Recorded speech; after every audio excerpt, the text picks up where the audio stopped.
Hello, I'm Anton. Welcome to the Idea Fab Lab podcast. Today I am talking with Matt Berger, who is a designer and woodworker from Santa Cruz, California. Anton, Welcome to the show. thanks for having me. Yeah. So I wanted to, because this is our first day meeting, I wanted to sort of start at the beginning, get the sense of who you are, where you're from, and then I thought later on we'd talk about sort of what you're up to now and what you're using Idea Fab Labs for. So first off, That sounds great. who is Matt Berger? Matt Berger. Matt Berger is a complex person, but most simply, I live here in Santa Cruz with my family. Okay. Moved here about 3 years ago after a whole career that took me around the United States as a journalist and in media. Okay.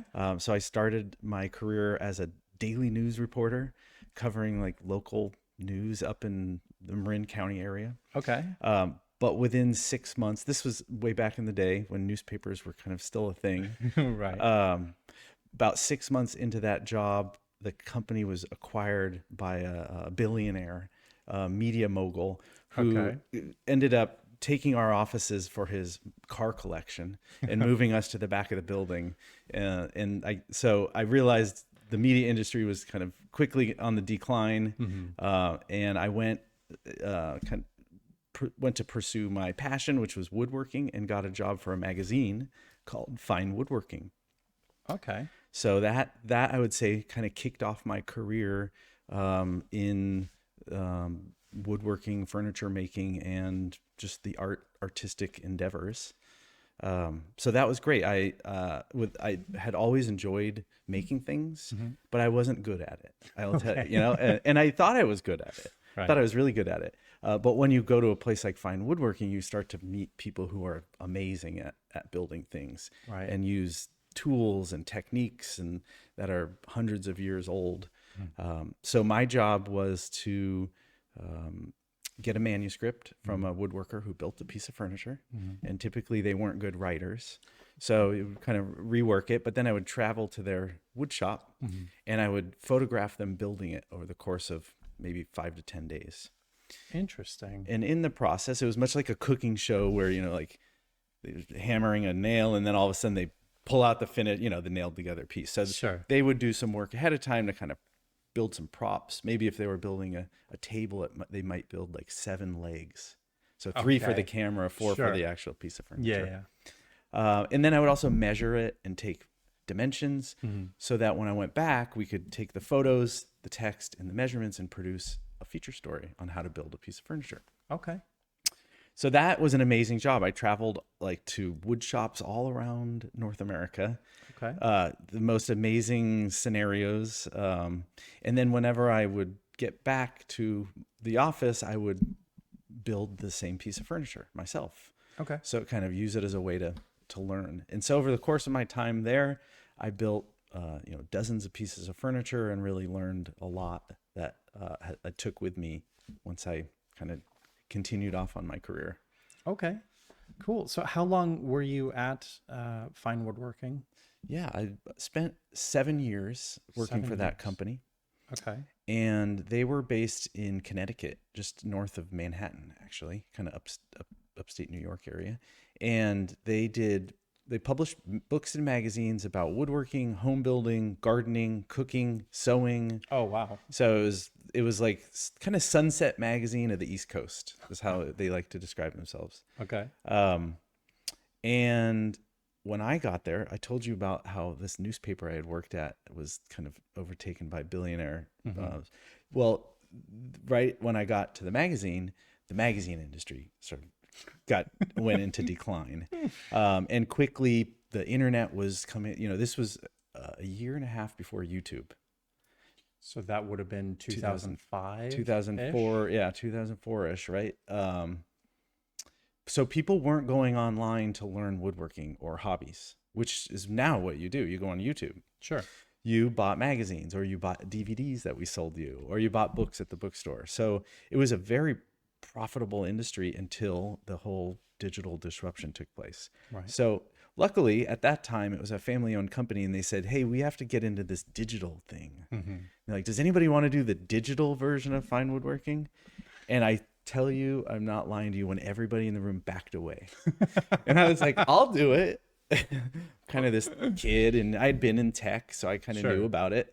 And I had also, I kind of had a sense that media didn't have a great future ahead of it, print media. And so I was a very young and, energetic guy. And I worked on this very small team. There's 3 of us, and we built findwoodworking.com. And it was a subscription website. So you paid $5 a month, which was also pretty innovative back in 2005, 2004. You were ahead of the curve on that one. We were way ahead of the curve. And what I started doing is just producing videos of, so instead of going with a camera, I would go with a video camera. Right. And I would produce, multi-part series on how to build a bed or how to build a shaker stand, or, then I would go on tours of lumber yards, or I did a really interesting feature once on a violin making school in Chicago. Wow. And it gave me this venue to be a journalist, but only covering woodworking, which was pretty unique. Yeah. So it was great. I'd say that kind of made who I am, and like it's where I got all my skills. Sadly, I kind of became older and had kids, and we lived far away. All my family was in California mostly. Right. So I moved back to California, and went to work for public radio, which was also a really interesting period in my life. And when did you move back to California? That was 2010. So yeah, 2003 to 2010, we were out in Connecticut. Okay, and you said you were working on the findwoodworking.com basically that whole time? Once Fine Woodworking became successful, in its first year, we earned $1 million from subscriptions. So I was promoted, and I got to go help build all the other fine.com. So fine home building, fine cooking. Okay. I mostly was, there was a lot of people involved, I should say. So like once you get into cooking, I didn't know. I made the biggest mistake once where I was covering the homepage one day, and I put a story about berry pie, and I got this frantic email from the editor, and she's like, "You don't make berry pie in the winter because the berries aren't fresh." But so that's kind of the things we were worried about. So don't make berry pie in the winter. It's only for seasonal. It's been 10 minutes and I've already learned something new. Don't make berry pie in winter. But nonetheless, it was fun. So I kind of learned about all varieties of hobbies. And the other wonderful thing about this company is we had a test kitchen, we had a wood shop, we had a garden. Like it was a full campus of space, maker space. Okay. So imagine Idea Fab Lab, but 10 acres. And, 10 acres. So that was amazing. So, but then we moved, I bid farewell to that company, and I went to work for a radio show called Marketplace with Kai Rizdal. Okay. And if you ever listen to NPR, it's on at 6 p.m. on your local public radio station. Do you still do it? No. Okay. No, I was going to ask, should people go, they to should, NPR at they 6 should p.m.? Definitely listen to Marketplace. It will teach you a lot about the economy and sort of how it impacts just everyday people like you and me. I just thought of it today, in fact, on a little tangent here. I was at the lumber yard. I haven't been to the lumber yard in a little while. This is the San Lorenzo one? I actually went to one called Aura Hardwoods. Okay. It's in Capitola. Oh, okay. If you're a furniture maker, you go to Aura Hardwoods because it's like super high-end woods, well prepared, and all the different plywood. But anyway, lumber is like the stock market. So right now, everybody wants walnut. Okay, the price of walnut is $16 a board foot. Wow. Whereas maple is $5 a board foot right now. And back in the day, like it was the opposite. Everybody wanted maple. So it's just interesting. But that's the economy. It's supply and demand, and all that. Yeah, I love learning about stuff like that because I'm unrelated to this. I'm interested in stock market, and in a previous life, I had a career in finance. Amazing. But I love that every new thing I learn about, there's always so much more to it than I expected. So if you asked me, yesterday, hey, is there a specific wood shop that furniture makers go to? I'd been like, no. Yeah, Why would exactly. that be? Right. Why San would that Lorenzo Lumber. exist? It's right down the road. Yeah. So, Well, yeah, I mean, I do go to San Lorenzo. I do like that lumber yard, but it has its type of lumber I would buy there. sure. So there's like several. Santa Cruz is lucky in that we have the redwood Big Creek lumber. Do you know Big Creek lumber? Yes. So they mill their own redwood right up the road in Davenport. Do they? So Oh, I when you didn't know buy that. their redwood, you're buying Santa Cruz redwood.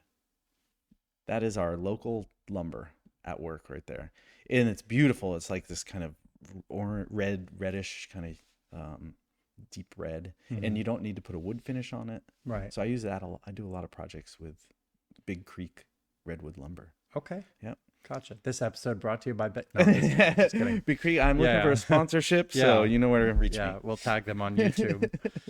Okay, so that was 2010. Yeah. So 2010. You're working for NPR for Marketplace. Mm-hmm.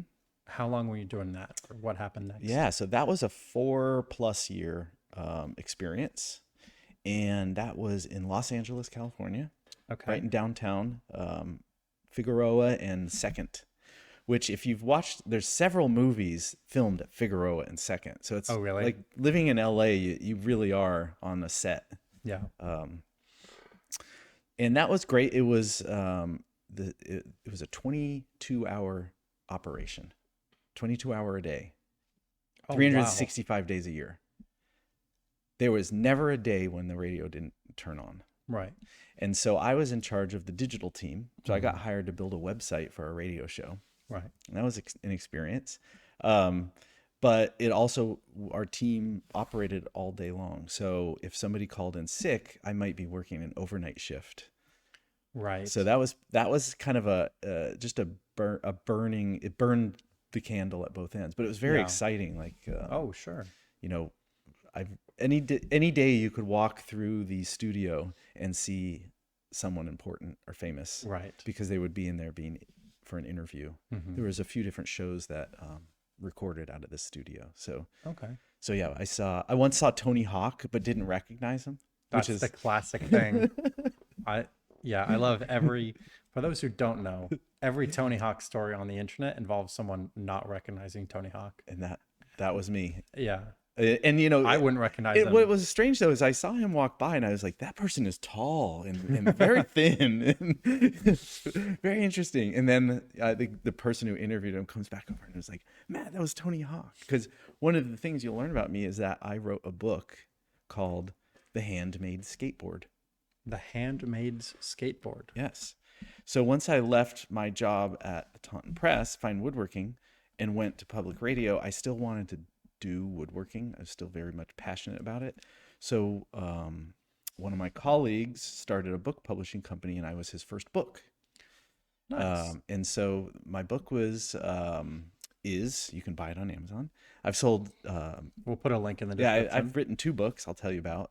Combined, they've sold 20,000 copies, That's very impressive. which is significant. done. Yeah. Yeah. Even, woodworking is, I call it like this, it's a very devoted corner of the bookstore. Small, Right. but devoted corner. Okay. So the format was I researched the original sort of creation of the skateboard all the way back to the beginning, and then followed its evolution as a manufactured product, from a DIY product to a manufactured product. So the skateboard started in a garage. Nobody really knows whose garage, because if you look, you can find photos of skateboards in Paris at the same time you can in Southern California. Right. So I just like to think of it as kind of like a global, Yeah. so what's the phrase where everybody does the same thing? I know what you're talking about, We can, but I don't remember. if what we it was. remember it, we can Yeah, we'll say it splice later. that back in. But nonetheless, so people were just making them in their garage, and screwing a set of roller skate wheels to the bottom. Right. And then in the late 60s, they started to become popular, and the first skateboard shop that really opened up was one called Valsurf.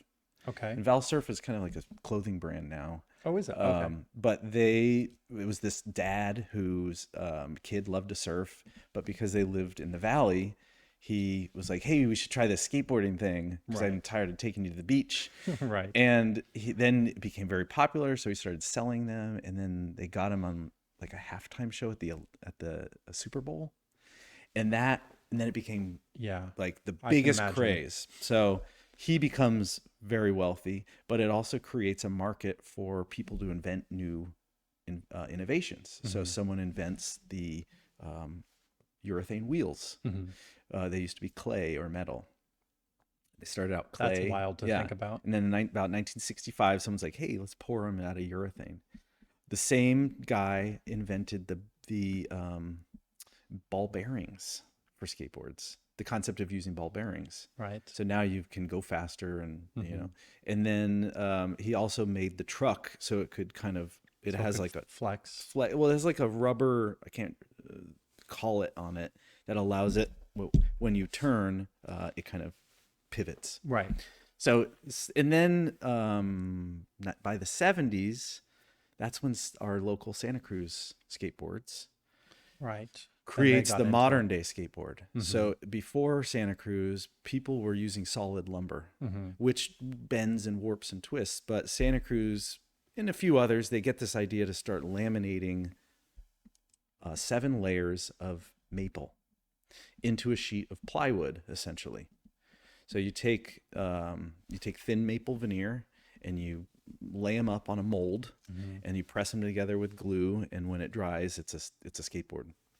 So that's when the buildings, the concept of building a skateboard changed radically, and you kind of Right. needed manufacturing tools. Right. So big companies start up, and now what they do is they start sponsoring some of these skaters that are popping up in the 70s. Like, I'm telling you the history of the skateboard here. I hope you find it interesting. I do find it okay. interesting. And Good. I can see why you find it interesting as well, because your whole career that we've gotten to is all about being interested in woodworking. So Yeah, I see your exactly. eyes light up when you talk about the 7-layer Yeah, the maple 7-layer. board. Exactly. And I didn't know any of that. So But yeah, so anyway, so I dive deep into this, right? And then just to finish the skateboard history, which is it becomes the popsicle stick shape you now know of.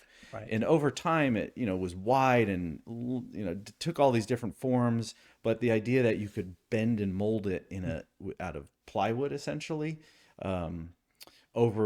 as riders became like exceptionally good at it, they all kind of narrowed down to that what we know of today as this modern day street deck. right. Okay, so when that happened, Wait, so when did that happen exactly? Because you mentioned that Yeah. you wrote this book, but you didn't say when exactly. so I wrote the book in 2014. 2014. So you're still in Los Angeles at this Yeah, point. yeah. I'm working Okay. for this radio station. I spent 2 years researching it in LA Okay, while right. living in LA, writing, photographing. And what I did was to make a long story longer. I built a skateboard of every era. So my book has Very 5 cool. projects. You can build the original one, or you could build a modern day pressed skateboard. Okay. So it's 5 projects plus the history. That's very cool. Yeah. You mentioned you did that for about 4 years. So we're looking around 2014 when you finished the book. Yeah. At what point did you move up to Santa Cruz? Was it right then when you Well, were no, researching? this is even crazy. So sadly around that time, radio starts to Oh decline. no. Do you think at some point maybe it's your fault? It Like, really you're is. Yes, cursing? I am cursing it all. But what happened with radio is 2 things. Podcasting. Right. We're doing it now. We That's are true. the demise of radio. Yes. Just Sorry about that. well, it was. I think people started to realize that you didn't. The other part was people were not in their cars as much, which is where they now had Right. headphones on, Right. so they could listen to whatever they want on the subway or the bus. And podcasting just really came at a time when the technology supported the radio's decline. Right. So it was rough. It was a rough time and in the media business. And then I woke up to an email from a recruiter at Apple. Okay. Like there's nothing on there that would say Matt applied for a job at Apple, but this recruiter's like, hey, we're looking for someone to produce content for our marketing department. And it looks like you know how to produce content. Right. So I'm like, I do. Sure. And then they hired me. Amazing. So we moved to Campbell, California, and I would ride my bicycle to Apple's headquarters. And I did that for 4.5 years. Okay. That's when I moved to Santa Cruz after the Apple was 5.5 years, actually. Yeah, 5.5 years. So that would have been until right about 2020? Right, just before COVID. Just before COVID. Just before COVID. Well, Santa Cruz is a good place to be stuck in your house. Exactly. Yeah. So it's all a blur to me. Everything after that date, I will tell you, is a blur to me. Like the COVID years. Oh, everyone I've talked to has said they don't even really can't tell the difference between 2020 and 1 year. I also remember year. there was a big fire here in the mountains. That was 2020, right? I think so. 2020. It's a blur for me too. Yeah. 2020 or 2021. But there was COVID, there was the fire, there was all these things. There was me getting a new job, and right. Yeah. But finally did make it over to Santa Cruz, which Nice. was exciting. Okay. And what was it that made you leave Apple? Just because it's billionaires. Apple. It's always I hate billionaires. The whole story is just you running from billionaires. No, to be honest, like, I don't know. I'm at a point where I'm like reflecting on my life these days. I think like it wasn't for me. Like I was much happier at fine woodworking than I was at Apple. Right. Apple has the prestige. It has the access. I got to travel. Obviously, they pay you better. But ultimately, like I'm much more fulfilled in a job like fine woodworking. Right. And so that's kind of why I wrote my book when I was working in radio. What I didn't tell you is that when I was at Apple, I wrote another book. Tell me about your second book.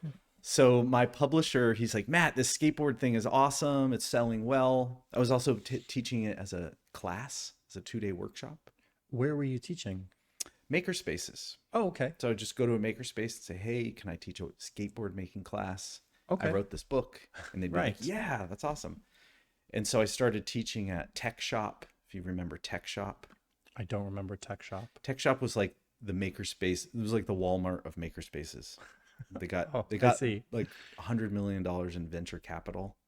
And they started opening them up all around the US. Okay. And they were like Idea Fab Lab, but 3 times the size. They had water jets. You could bring a car in there. Oh god. And like change your engine and stuff. It was crazy. Yeah. But it was pretty awesome. So I taught there.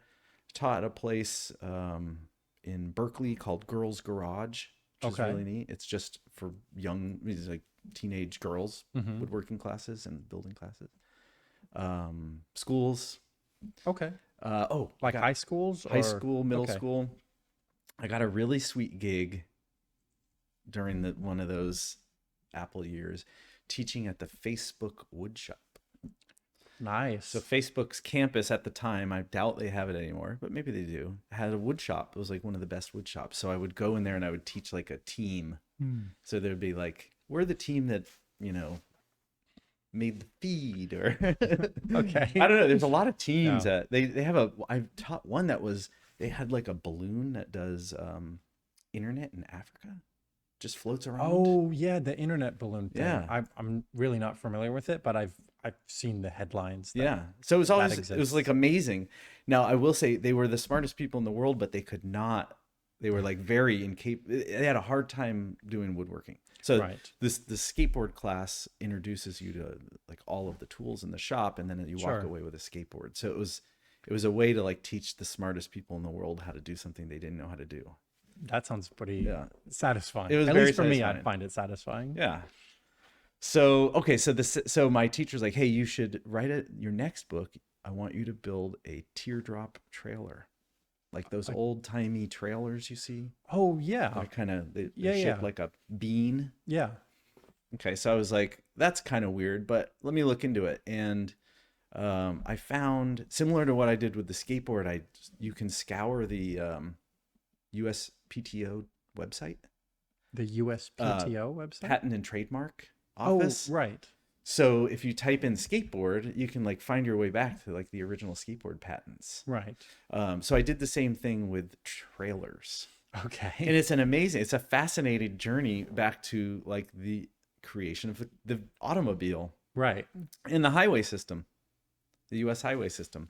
Right. So like those, and like garage DIY. Everybody was a DIYer back in the 20s. Right. Yeah. So one of the amazing things about the U.S. Patent Office is they have a website where you can search through the history of every patent and see every diagram. Right. So I started just going down this rabbit hole of trailers. Modern day, like the Yakima bicycle trailer. I've never heard of that. Well, it's like, you've seen them, people put their kids in there or their dog and they, Oh, yeah. I've seen just those. those like Okay. 2 wheels. And then Yeah. there's the 1 wheel version. Like those are all, Yeah. you can trace them all. They were all kind of the 80s when those started getting Gotcha. invented. I never knew what they were called. Yeah. Well, Yakima, I think, is the brand. Oh, okay. But then then you go back. If you go, rather than going in reverse, I'll start in the beginning, which is you have the Model T, Right. which is like this, the couldn't pull much, had these funny tires. So people built these small little boxes that you could pull, and it could have all your camping gear and your kitchens and your picnic gear and stuff like that. Right. And so that was a thing. A couple people tried to patent them, and then some had like beds that would fold out, and it's just, you could tell just people were being creative and inventive. And then they start showing up in the hobby magazines. So I found one in Popular Mechanics, or one of those Popular Mechanics from the 40s that Okay. just looked beautiful. And I was like, that's the one I'm going to model my book after. Okay. So similar to the skateboard book, I tell the history of the trailer all the way up to like the big giant things you see going Right. pulled down the highway.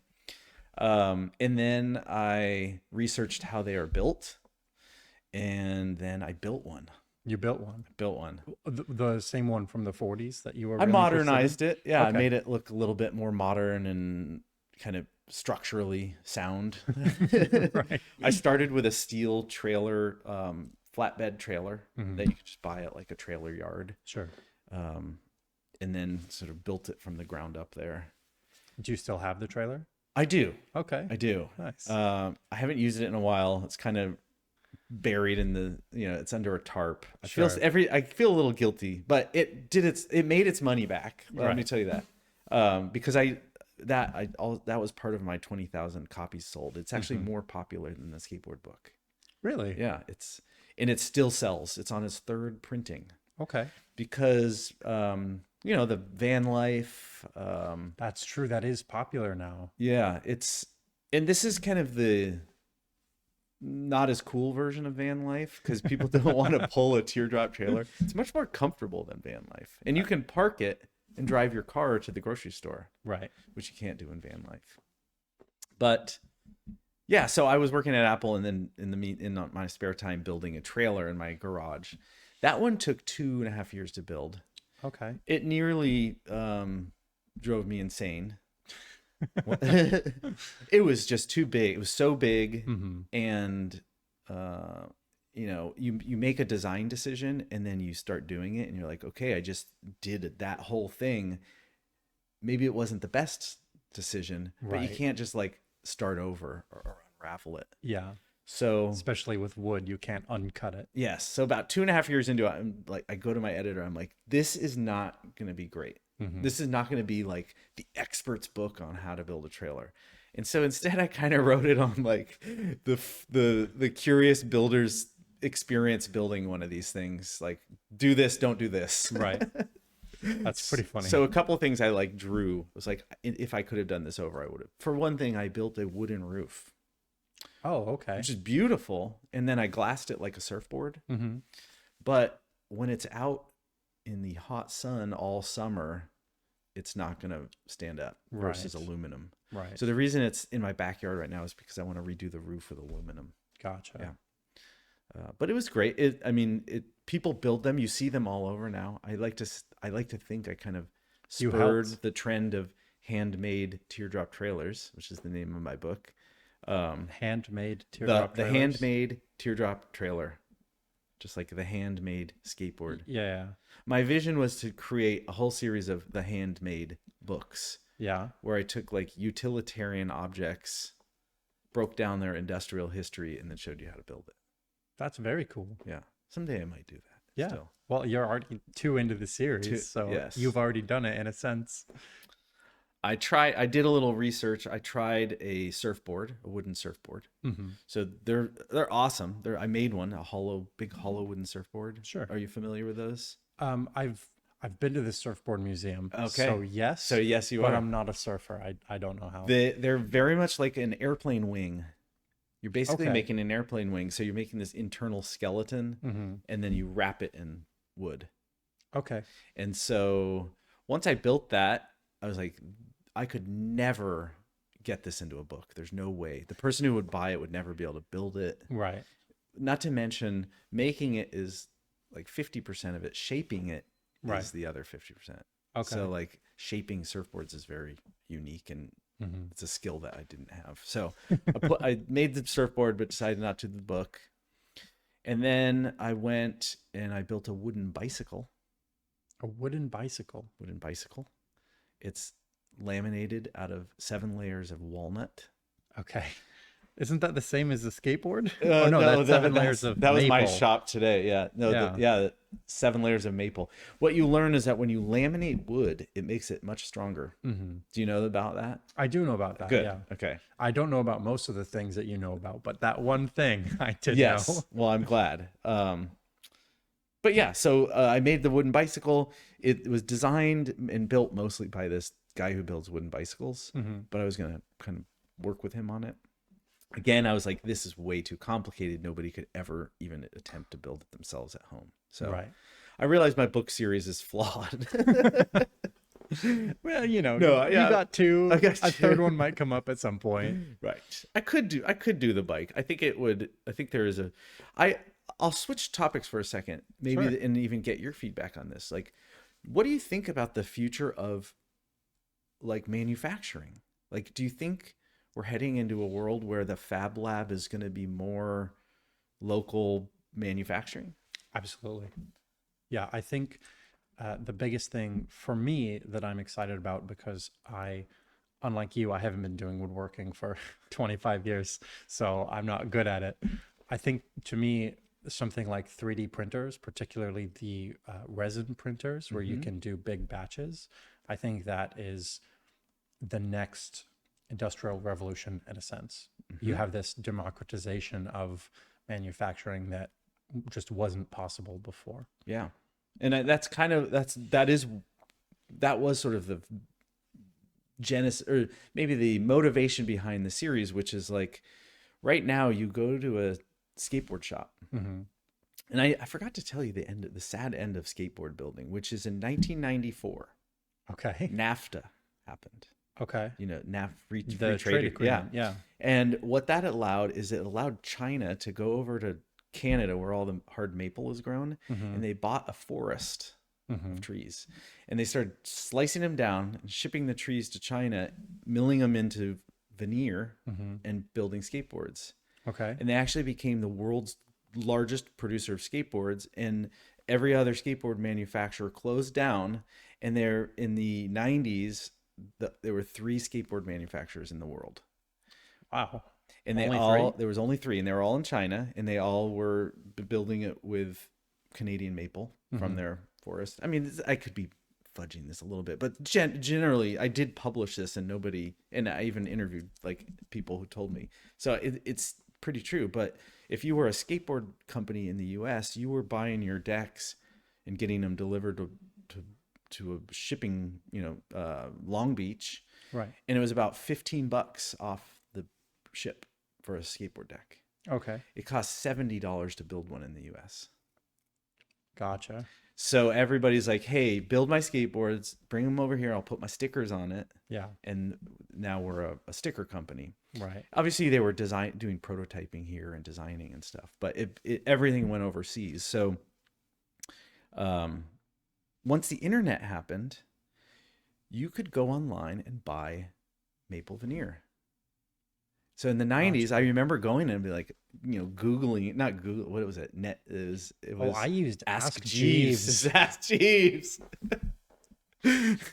Leave a comment if you remember Ask Jeeves, because that was He was the original so AI. exciting. Yeah, it was crazy. It was Jeeves, and there was something like Jeeves, Yeah. but it asked you questions and you had to like think of a person. That was Okay. the AI at the time. Yes. Was I bet you can't think of who I'm thinking of. So Ask Jeeves, and there was a lot of forums in the early internet. It was Yes. huge. Like Fine Woodworking had the most rabid. They had like 150,000 people in their forum that were active. Wow, that's It was impressive. So early. ridiculous. It was like ridiculous. And for much of the time, I was like the forum manager. Mm-hmm. There was a great feature called Bozo setting, Bozo setting. I've Where- never heard of this. where you could mute the person to everybody but themselves. So they would make a comment and nobody would see it. Right. That's pretty good. And I only pulled that out if they were like political or racist or whatever, but Right. sexist, but Bozo setting. But anyway, so you could go into these forums, and there was a skateboarding forum I found, and in there you could like find out shipping or places you could buy this maple. Right. So I was in college, I ordered a couple pieces and started making skateboards in my college wood shop, Okay. which is how I got into this skateboarding book. Okay. But back to our conversation, like the internet gave us access to materials that you could not get. Right. The 3D printer, like you just described, giving us access to, manufacturing a 3D element or component or Yeah. more. Yeah. And it's especially powerful for people like that group that you were teaching at Facebook who are very smart people and very computer literate, but maybe not as good with their hands. Yeah. So they can offload being good with their hands to the printer. All they have to do is do the computer work. The Fab Lab had did you see their retractable sword? I actually made that. Oh Yeah. my gosh. I printed Oh that. my God. That was the moment when I was like, it's happening. It's Yeah. happening, right? You're going to be able to print up all sorts of things like with components that. Yeah. So I printed that. If anyone doesn't know what we're talking about, the Idea Fab Labs Instagram has pictures of this sword. So I sent it to Jordan, Okay. who's obviously the owner Yeah. of this space, and said, hey, I haven't taken the 3D printing class yet, but I want to have this as a Christmas gift for someone. Can Okay. you help me print it? And he printed it, and he thought it was so cool. He printed like 4 more of them. Oh God. And so I see that, why. that And you just found that on. yeah, I found it online. There's a number of 3D printing sites where they have free models. designs. And that type of printing is called print in place. Okay. And it's by far the thing that is most interesting to me because it relates to your question about manufacturing. A print in place is something with movable parts, but you only do it in a single print. So you don't have to print separately and then assemble, which is how things used to be. Yeah. And a big part of the reason for that is one, people are getting better at designing. Yeah, I was 3D going to say, like, printers. whoever designed the tolerance on that was Spot smart. on. Yeah. And two, the 3D printers themselves, as they're able to use thinner and thinner nozzles. And more you know, accurate. yeah. So something like that has, I think, 0.02 millimeter tolerance per Yes. layer. And 3D printers 5 years ago just couldn't do that. Okay, so it's like it's unpixelating the pixels. Yeah, exactly. Well, and that makes total sense because it not only does it perfectly retract, but it clicks. Yeah. And then so I've always had this vision, this future vision, and I think a lot of people do, where it's just things are going to be made locally because the ability to make them will be distributed. Yes, I think so. There was a startup at my college that I learned about recently that they have a machine that it's a vending machine for drinks, Okay. but they wanted to solve the problem of shipping cans and bottles all around the country. Okay. It's very expensive to take a stack of soda bottles and ship it somewhere. Right. So they made a stack of cups Okay. that, they would just fit inside each other. Mm-hmm. And then they made, they had a machine that had like the soda water and the syrup. Oh, so the vending machine makes The soda and packages it. That's really interesting. I haven't seen that. And the idea is, well, you're just shipping, now you can ship a big jug of liquid and a small pack of containers. And it's like, Yeah. So I feel like that everything is we're figuring out ways to distribute what used to take large, giant mass factories to produce. Yeah. And then it allows people to make localized versions of it, or customized versions of it, or regionalized. Yeah. That is going to bring a whole new coolness to things. Yeah. Yeah. So I am curious. I'll talk about the future of manufacturing all day. And Okay. we can get back to it. But I am curious what you started doing when you got to Santa Cruz, because you've had this really interesting, varied career. Just as a recap, a journalist, then a specific woodworking journalist, then working on the website for that, and then doing like video versions of basically your video previous production. pieces. Then you started working for NPR. Then you worked for Apple. You've written 2 books, and we're not even in the last 3 or 4 years yet. So I'm tired. Is my career over yet? Can I finish? is your career over? Or well, what you do know what happened? what are you doing? So here's what happened. I let the machine suck me in, and I ended up leaving Apple and going to work for another software company called WordPress. WordPress. Yeah. Great company. I love WordPress. Sure. I've built a lot of WordPress sites. But I was in the like sales side of it, and it really like sucked the soul out of me. I didn't write a book in that job. Right. I just sat there on my computer on Zoom all day. And then I got some friend of mine had a startup that was very similar. He's like, "Hey, come work for me here." So I did that, and then I just got laid off. I'm telling the audience. So I'm like, man, I don't think that was the best path for me. Right. Like I veered off of my life path. Right. So why am I in Santa Cruz? I feel like it could be a place that I could reset my life path. Back into the place that I'm going to do better with myself. Right. Which is woodworking and potentially writing books about woodworking. Yeah, or media. I'm very interested in doing a YouTube channel. Okay. So I'm going to start working on that over the next couple weeks. Cool. I don't know what my personality or topic. I mean, there's a lot of woodworking on YouTube. Sure. Yeah. But to stand out, what is that? I don't know. Yeah, I'm right now. I'm kind of building things, spending some time in the shop here. Yeah. And also looking around for work. Sure. But someone hire this man. Yeah, you should listen to my resume. But also, you look at my resume, you're like, what should this guy do? Yeah. I can do lots of things, but what do I like to do? I think is the question, because the best people to hire are the people who like to do their job. Right. So, that's where I'm at career wise. I will build things for you though. That is the thing. Like, if you've got a project out there, internet, I'll build it for you. Okay. So what are you building nowadays? How did you find IFL first, and what do you mostly use the space for? Well, I've spent a lot of time at makerspaces. I did know you spent a lot of time. I was actually the manager of the makerspace at my college. The first ever makerspace I worked at was called the Craft Center at Cal Poly. San Luis Obispo. Nice. So every city I move to, I look for a makerspace. Gotcha. So as soon as you moved to Santa Cruz, I was just like, "Where's the makerspace?" Gotcha. So I probably joined within the first couple months of living here. Okay. And I've been a member, I feel like 2+ years now, 3 years. Okay. Cool. Or since COVID at least. Right. Which is 3 years. Yeah. I really enjoy seeing other people make things. Okay. The sword, I was like asking a lot of questions about that sword, like how is this done? I love watching what people make on the laser cutter. Yeah. The electronics at this makerspace really kind of intrigue me. I spend a lot of time in the wood shop. I figured that.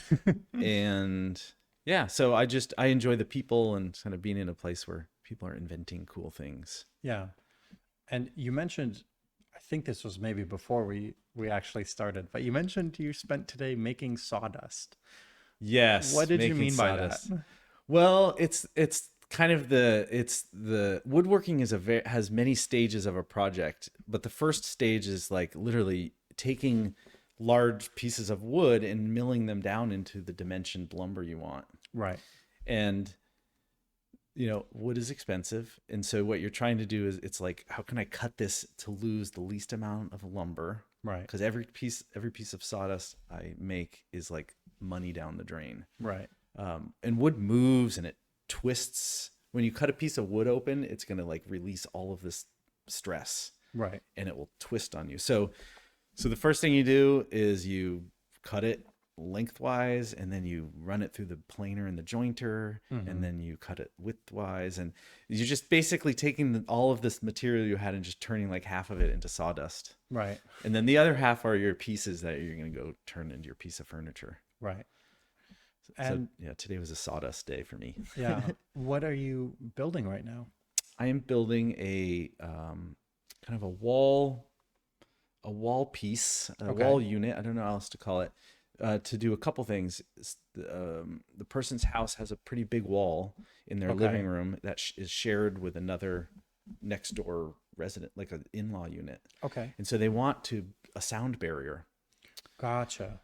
So the first thing I'm doing is creating like an acoustic wall in front of their sheetrocked wall. Okay. That's going to be about 1.5 inches thick with acoustic insulation. Paneling or something? Yeah. Okay. So they're basically panels that I'm going to create on the wall.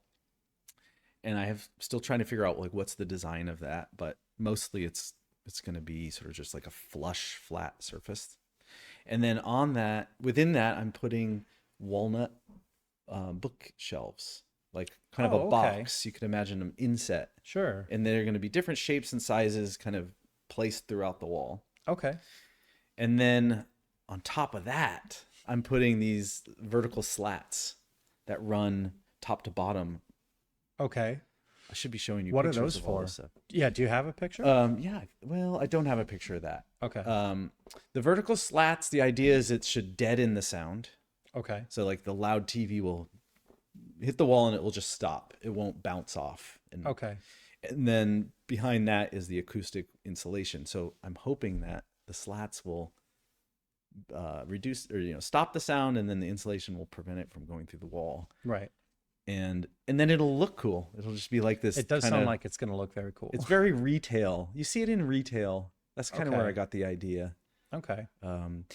Ever since I've been working on this, my Instagram feed is now like littered with vertical slat wall panels. Oh, is it? Yeah, it's a product you can get on Instagram. Yeah. There's a subpar. It probably works and it probably installs pretty easily. Yeah.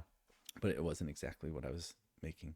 But yeah, so that's my big project. Okay. And is that for a friend, or these contracts and jobs that you do that people contact you for? Yes. So that's the first thing I'm exploring in my newfound sort of freedom of career. That's a great way to say I got laid off. Career. I love that. I also worked in tech and got laid off last year. Oh, okay. So freedom of your career. We've got career freedom here. Yes. But I'm thinking like, hey, if I could just get a couple of these jobs, a month, I could probably make a living wage in Santa Cruz. Yeah. So so this one is an experiment. This is a pilot. Okay. Because what I'm learning is lumber is very expensive. Yes. Like this wall unit can cost $5,000 in lumber. Wow. That's crazy. And how much time do you expect it to take as well? Well, that's the other thing. Like the time is more second guessing myself. Right. I spend like 6 hours second guessing myself and 1 hour working. Right. So my theory is like really it should take me like 3 hours to do that thing. And so I'm trying to figure out like what do I need to do in order to be able to accomplish this in 3 hours. Right. And I feel like if I can get to that phase, I could potentially turn it into a business. Right. Where it like it's sustain itself. Yeah. Well, I think obviously it's not for my wall, but I would imagine that whoever is having you build this is glad that you're thinking carefully about it for 6 hours rather than just giving them a piece of junk. And I'll go right back to that trailer. Like when you build a trailer, you're building something that is going to be driving on the highway with families. You have to be like very serious about what you make and that it doesn't explode or veer off the road or whatever. And so it's huge. You use a lot of resources that are now there. Like you can't undo it. You can't unravel it like a sweater. Right. So this is the same thing with this person's wall. I'm like, man, like, I don't want them to throw it away in 2 years. Yeah. So Yeah. there's a lot of responsibility. That's the first thing I'm learning in this pilot. Huge responsibility the bigger you get. Yeah. Well, at least it doesn't have to handle highway speeds or anything like that. It just Rain. sits there. Will not get rained on. Yeah. I did have another question because with people like you and I with career freedom, as we're calling it, I know that your pilot for this this wall piece is one of the potential options. Have you thought about doing classes in this makerspace like you did before for the skateboard? So actually, that is one of the things I'm doing. So I just talked to Jordan, and I'm going to really work out a program to do tutoring and classes. So if you are a member of the Fab Lab and you have not taken advantage of the wood shop, I can be your guide. I can be your mentor, introduce you to, like, help you save time from making the same mistakes. Because woodworking is just like a career of mistakes. Right. So you have to make them once, and then you don't make them the second time. So I can help you you can see me make the mistake and without having to do it, and then learn about the mistakes from me, but do it the right way. Okay. I suddenly had a thought. Did you message me on Discord a couple of weeks ago about the wood shop? I'm sure I did. Yeah, because I posted that I was interested. Yes, I did. Okay. Yeah. Right. That was me saying, hey, I have career freedom right now. Yeah. Freedom of career freedom from career. Right. And hey, so if you're interested.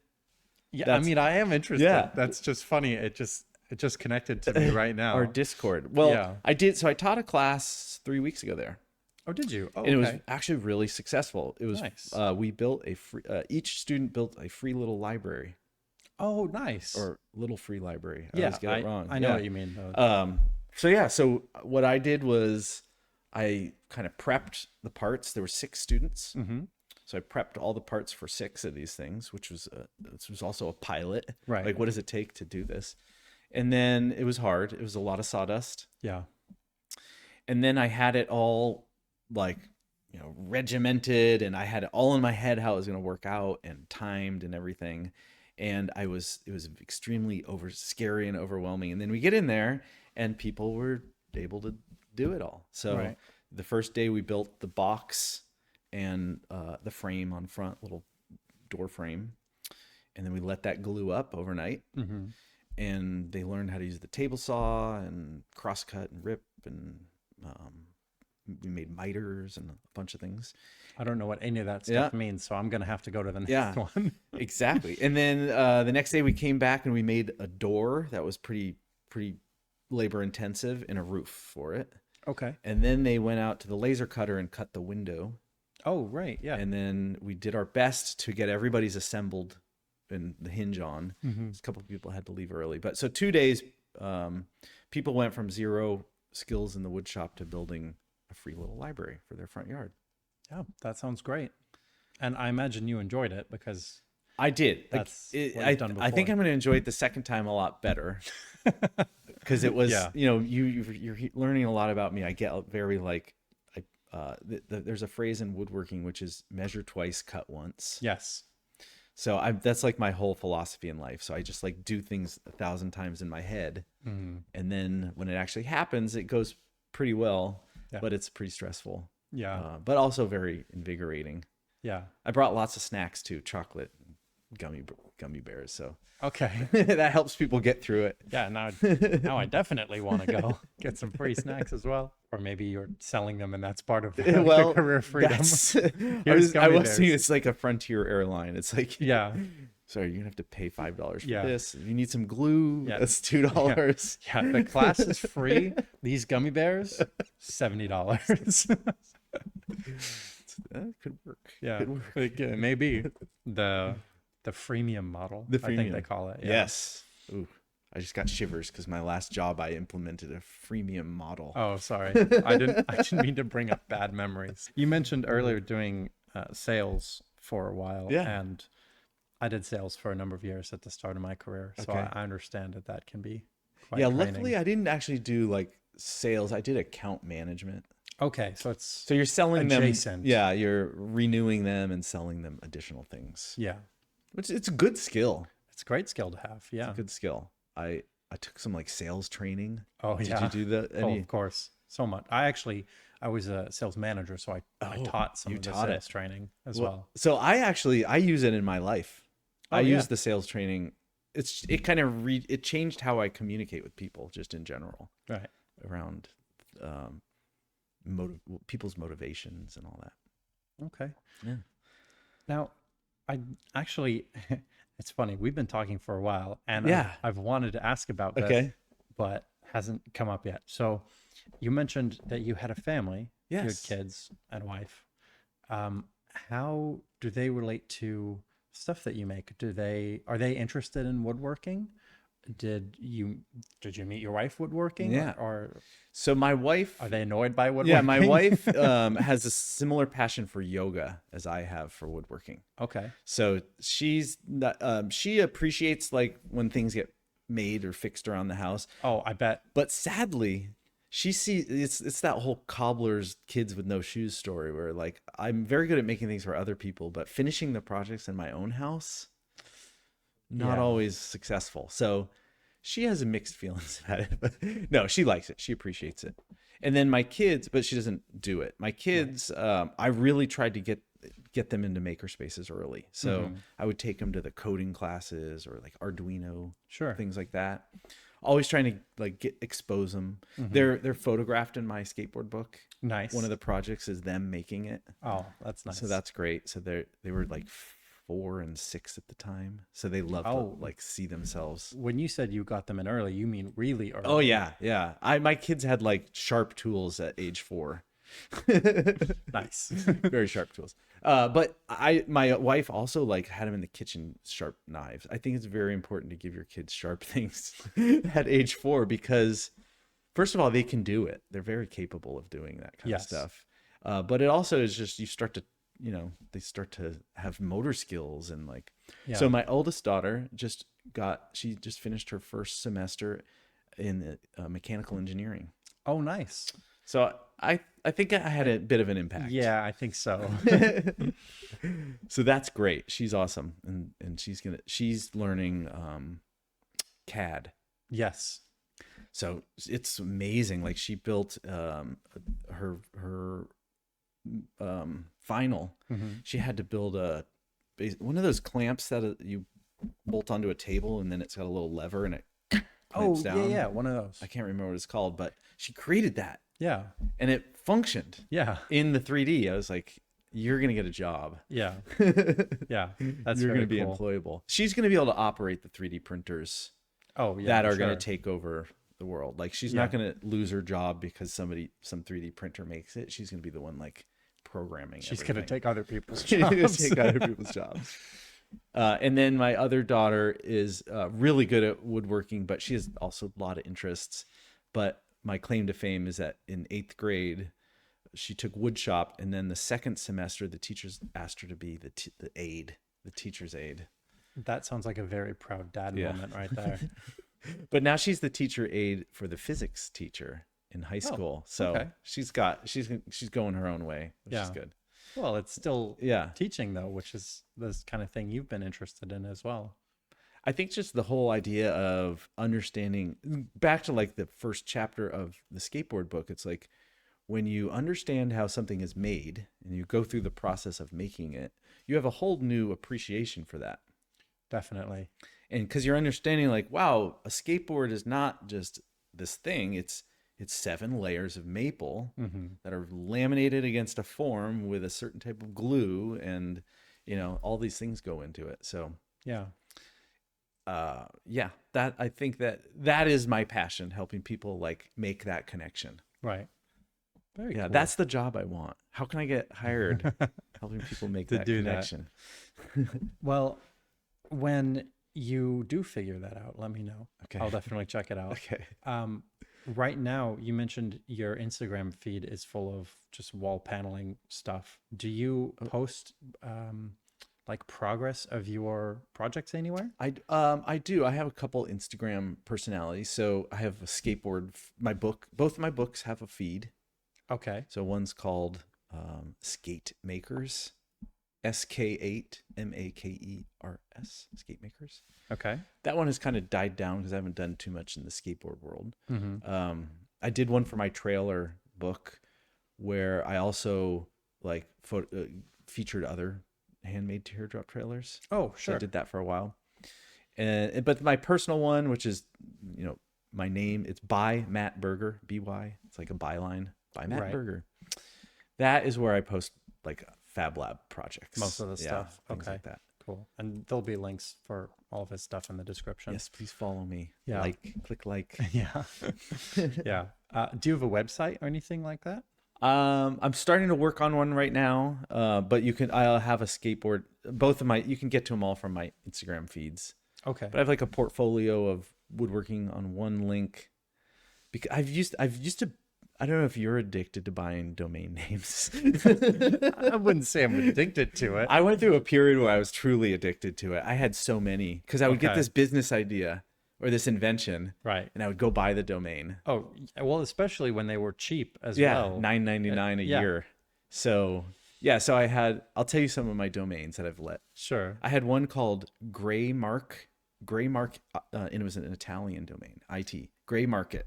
Oh, that's funny. So my product was going to be a barcode for handmade objects. And when you make something, you would put your barcode on it, and then it would carry the history of that thing through its life. So in 200 years, when it was on Antiques Roadshow, Right. it'd be like scanning that gray mark Yeah.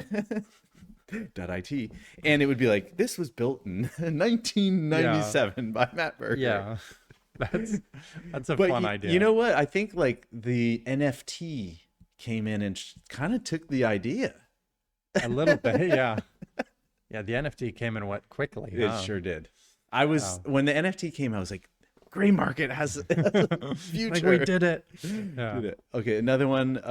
So Skate Makers is the name of my skateboard brand Okay. because I teach that class. Right. I wrote the book, and then I actually even worked with a manufacturer to build a kit that you can order online. Like a make your own skateboard. Make your own skateboard, Okay, and cool. it gets shipped to you, and it's a vacuum bag with all the equipment.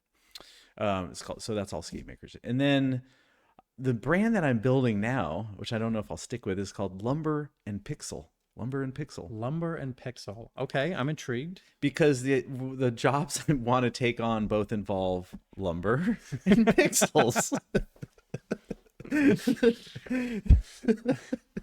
You know what's so funny is I'm talking with you about all the things you've done. You're clearly such a creative man. And then that's when you come up with this lumber and pixel. Okay. No, it could be It's good. work. Yeah. Well, no, what I think it's my like prototyping. Sure.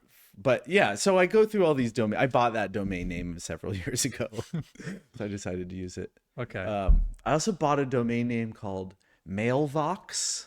Mailvox. I had this idea that I'd create an app called Mailvox, and you would be able to send short audio messages to people. Okay. And then it would show up on an audio feed.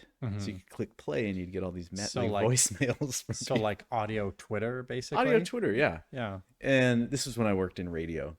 And then you could also subscribe to like feeds from like NPR or something. So it'd be like my pitch video was a person, I did it all in stop motion animation. And Okay. the person turns on the radio and it says, "Hey Dad, happy birthday. Can't wait till you get home." And then then it went, and then it was like, "This is a surf weather report for Tuesday." And then the next is like, "Hi, this is NPR with a Right. And the idea was like it mixed your news with your messages. Sure. It didn't go anywhere. I bought a lot of domain names. I could go on forever. Okay. Well, I'll put the active ones. Okay. If enough people comment for part 2 of just Matt talking about all his past domain names, we'll do it. Do an archive. Way back, be the so Wayback funny. Machine. Oh yeah, the Maybe Wayback has Machine them. is good. Yeah. Yeah. Okay. Cool. Oh my God, it's been an hour and 15 minutes, Oh my God. which is great. This has been a lot of fun. I guess before we end, is Yeah. there anything else you feel like we should talk about, or that you want the people to know? No, I think this has been almost like a therapy session for me, to be honest. good. I appreciate Yeah, it's been talking fun. through it all. But I hope to see you at Fab Lab. Yeah, I've been coming here somewhat frequently, trying to learn how to use everything. Okay. So. Do you live in Santa Cruz? I do. Yeah. All right. Yeah, I only live about 10 minutes from here How on the west how long side. have you been coming here to the Fab Labs? A couple of months. Okay. I'm quite new. All right. Yeah. Cool. So that's part of why the podcast started a couple of months ago, because it was something that Jordan had wanted to do to highlight people who are really creative like yourself. And he had never done it before and didn't really know how to produce video or interview or anything. So now I'm doing it. And a big part of my motivation for doing it and talking to you is because I want inspiration to make stuff.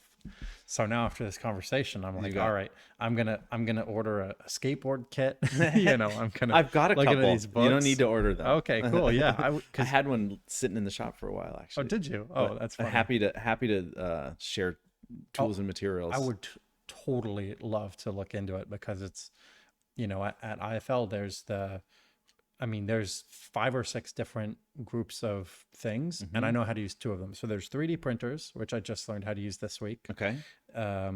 There's the laser cutters, which I learned a couple weeks ago. Okay. And then the things I don't know is the silversmithing station, the electronic station, and very notably the wood shop. Yeah. So The CNC. I haven't. Oh, and the CNC. I have not ventured into CNC much, but that I do think I need to go into that. It's extremely powerful, like 3D printing and laser cutting. Yeah. So there's a lot of stuff that I'd like to learn. You've got the time. I do. I have the freedom from career. Maybe that's what I'll have the title of this episode be. Freedom IFL podcast number 3. Freedom from career with Matt Berger. Okay, great. Well, thanks so much for being on the podcast. This has been really fun. To everybody watching, follow this, hire this man, go read the books, all that good stuff. Thank you, Anton. Cool. Thanks very much. Bye, everybody. See you.